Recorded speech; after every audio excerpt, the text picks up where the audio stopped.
Saya Putri Astuti akan melanjutkan pemaparan dari Mas Hendri Saputra mengenai prinsip dasar untuk keputusan penetapan harga. Pada halaman 204, paragraf 5 strip 9 itu menjelaskan mengenai maksimasi laba dalam persaingan tak sempurna. Seperti yang telah ditampilkan pada slide, apabila perusahaan ini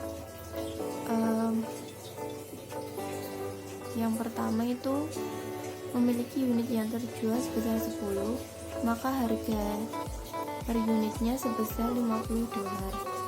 Kemudian apabila perusahaan akan menambah unit sebanyak 11, maka harga per unitnya akan turun menjadi 49. Dan apabila perusahaan ingin menambah unitnya sebesar 12, maka harga per unitnya akan turun menjadi 48 dolar.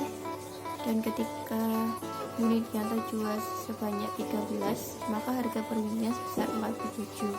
Jadi ketika perusahaan menambah unit, maka harga per unitnya akan turun. Pada unit ke-11, itu laba yang diperoleh perusahaan sebesar 4 dolar. Kemudian pada unit ke-12, laba perusahaan sebesar 1 dolar. Pada unit ke-12 ini menunjukkan titik optimal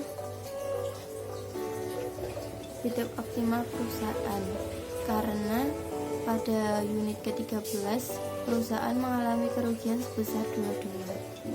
Selanjutnya, pengaruh terhadap praktik penetapan harga.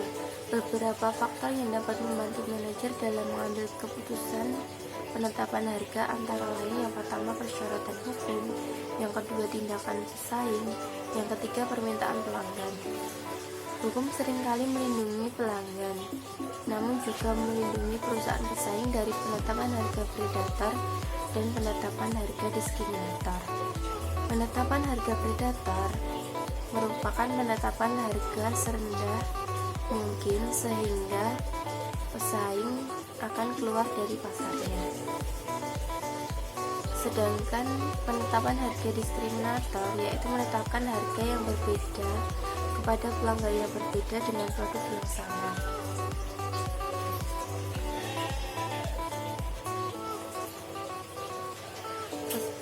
Yang kedua, tindakan pesaing.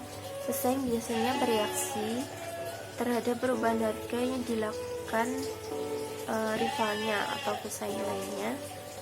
Banyak perusahaan memperoleh informasi berkenaan dengan kapasitas, teknologi, dan kebijakan operasi rivalnya. Dalam hal ini, manajer membuat prediksi yang lebih akurat tentang reaksi pesaing terhadap harga yang ditetapkan perusahaannya. Kemudian, permintaan pelanggan. Jika pelanggan yakin harga terlalu mahal, maka mereka akan berpaling ke sumber produk lain, mensubstitusi objek yang berbeda, dan memutuskan untuk membuatnya sendiri. Maka dalam hal ini, manajer akan berupaya untuk melihat pasarnya di mana dengan harga sekian, maka pelanggan akan berminat atau tidak. Selanjutnya, penetapan harga biaya plus. Penetapan harga biaya plus yaitu dengan menggunakan biaya dalam keputusan penetapan harga. Pada prakteknya, pasarlah yang menetapkan harga. Harga maksimum dalam perusahaan adalah bagaimana perusahaan membuat pelanggannya itu tidak pergi. Namun pada harga minimum itu bagaimana cara sebuah perusahaan memberikan sampel atau sebuah produk gratis kepada pelanggannya. Dalam penetapan harga biaya plus ini, hal-hal yang perlu diperhatikan antara lain: yang pertama, dasar biaya untuk penetapan harga biaya plus sendiri; yang kedua, keunggulan pendekatan kontribusi dalam penetapan harga biaya plus; yang ketiga, keunggulan pendekatan biaya absorpsi dalam penetapan harga biaya plus; yang ketiga, menggunakan berbagai pendekatan; yang ketiga, format penetapan harga. Hal-hal penting ini dapat menjadi acuan manajer atau perusahaan dalam menentukan biaya plus bagi perusahaannya. Hubungan biaya dengan target harga jual yang sama. Contoh, sebuah perusahaan memiliki harga jual sebesar 20 dolar. Kemudian ada 3 biaya yang harus diperhatikan, yaitu biaya variabel, biaya tetap, dan biaya penuh.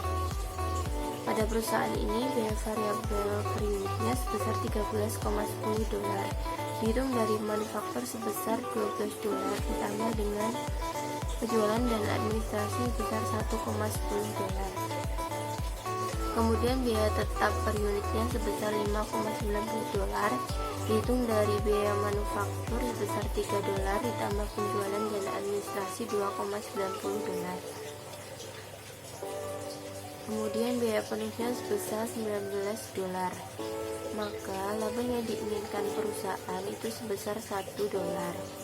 Pada bagian sebelah kanan, ini ditampilkan persentase markup alternatif untuk mencapai harga jual yang sama. Pada hubungan biaya dengan target harga jual yang sama ini, biaya penjualan dan administrasi termasuk biaya semua fungsi rantai nilai selain produksi. Kemudian rumus yang sering didasarkan pada total biaya manufaktur, yaitu harga jual sebesar 20 dolar dikurangi manufaktur pada biaya variabel sebesar 12 dolar ditambah manufaktur pada biaya tetap sebesar 3 dolar dibagi dengan total biaya manufaktur variabel dan biaya manufaktur tetap sebesar 15 dolar, maka hasilnya 33,33%. Selanjutnya, analisis pengaruh perubahan volume terhadap laba operasi. Pada halaman 208 paragraf 5/11 ini ditampilkan tabel analisisnya atau yang telah ditampilkan dalam slide. Ini ada 2 analisis, yang sebelah kiri analisis yang benar, yang sebelah kanan analisis yang tidak benar. Mengapa ada 2 analisis? Karena pada bagian sebelah kanan ini tidak dikurangi dengan biaya variabel per unit, margin kontribusi, dan biaya tetap, maka laba operasinya cenderung lebih besar.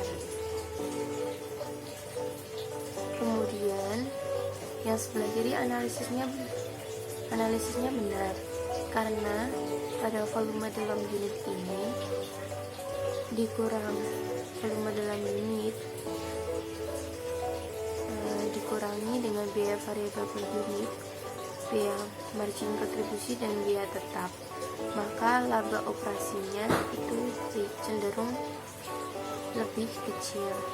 Kemudian dalam slide sebelumnya di paragraf 5/10 itu biaya manufaktur tetapnya tadi kan 3 juta dolar, kemudian biaya penjualan dan administrasi tetapnya itu 2.900.000 dolar, maka total biaya tetapnya itu berupa 5.900.000 dolar. Selanjutnya, kalkulasi biaya target. Kalkulasi biaya target atau target costing adalah mengambil harga pasar produk tertentu dan menentukan biaya maksimum yang dapat dihabiskan perusahaan untuk membuat produk dan mencari profitabilitas yang diinginkan. Adapun 2 hal yang perlu diperhatikan dalam kalkulasi biaya target, yaitu dalam kalkulasi biaya targetnya dan pengembangan produk barunya. Yang kedua, ilustrasi kalkulasi biaya. Selanjutnya, perbandingan kalkulasi biaya target dan penetapan harga biaya plus. Perusahaan yang berhasil memahami pasar akan beroperasi dan menggunakan pendekatan penetapan harga yang paling tepat, baik dari kalkulasi biaya target dan penetapan harga biaya plus, dapat menghasilkan keputusan yang berbeda. Misalkan ITT Automotive menerima undangan dari Ford untuk menawar ABS yang akan digunakan dalam model mobil yang baru. Contoh pada slide sebelumnya itu dapat dibuat asumsi data apabila spesifikasi yang ada dalam undangan Ford menghasilkan estimasi biaya manufaktur saat ini sebesar 154 dolar. Asumsi yang pertama, ITT Automotive memiliki tingkat margin kontrak yang diinginkan sebesar 30% dari penjualannya.